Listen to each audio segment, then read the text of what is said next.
সংসদে দাঁড়িয়ে স্বরাষ্ট্রমন্ত্রীর বক্তব্যের ক্ষেত্রে বিরোধী দলকে অন্যান্য সংসদ সদস্যকে যেভাবে তুচ্ছ তাচ্ছিল্য করে কথাবার্তা বলার স্টাইল, জুলাই বিপ্লব পরবর্তী ১.৫ বছর পরে একটি সরকার গঠিত হয়েছে।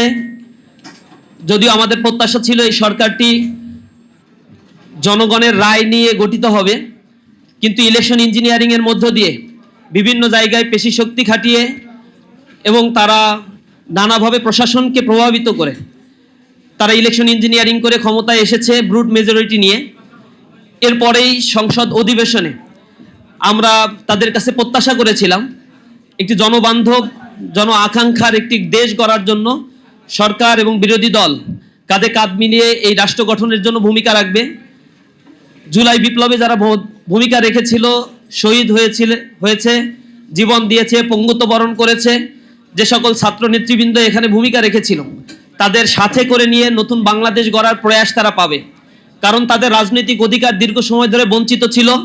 তাদের প্রধান নেতা দেশের বাইরে দেশান্তরিত অবস্থায় ছিল।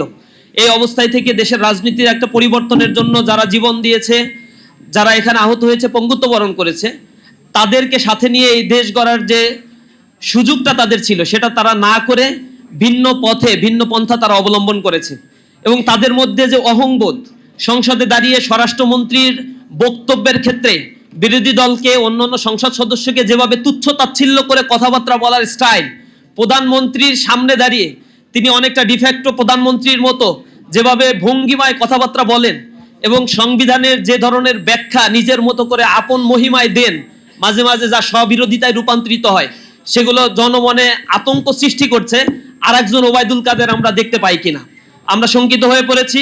তারই প্রেক্ষাপটে আমরা গণভোটের এই যে জনসম্পৃক্ততা ছিল, প্রায় ৭০% মানুষ যে ভোটে রায় দিয়েছে, যারা ৫১% ভোট পেয়ে তারা সরকার গঠন করে ক্ষমতা পরিচালনা করছে, তাদের চাইতেও বেশি পাওয়ারফুল যেই ভোট, সেই ভোটকে তারা ডিনাই করার মতো সাহস তারা দেখাচ্ছে। এখন তারা সেই প্রস্তাব উত্থাপন করবে না, সেই রায়কে তারা বাস্তবায়ন করবে না। তারই প্রেক্ষাপটে ছাত্র সংগঠন হিসেবে, দায়িত্বশীল ছাত্র সংগঠন হিসেবে ইসলামী ছাত্র শিবির মনে করছে এই পরিস্থিতিতে মুখ বন্ধ করে থাকার কোনো সুযোগ নেই।